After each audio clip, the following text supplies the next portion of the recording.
நீ சீக்கிரம் விட்டல. உன்னை எப்படியா கண்டுபிடிச்சிடணும்ல. கண்டுபிடிச்சிட்டோம்னா 5 கோடியில. உனக்கு 2.5 கோடி, எனக்கு 2.5 கோடி. ப்ரோ இவரை பாத்திருக்கீங்களா? வாழா 5 கோடியில வாழா.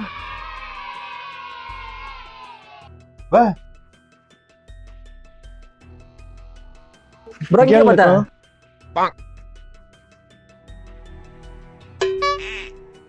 ஜூஸால 5 கோடி வருதுல, 10 ரூபாக்குள்ள தானே, வாங்கி கொடு. எதுல வேணும்?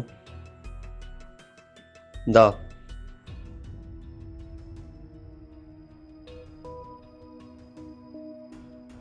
ப்ரோ என்ன இங்கதான் பத்தியோ.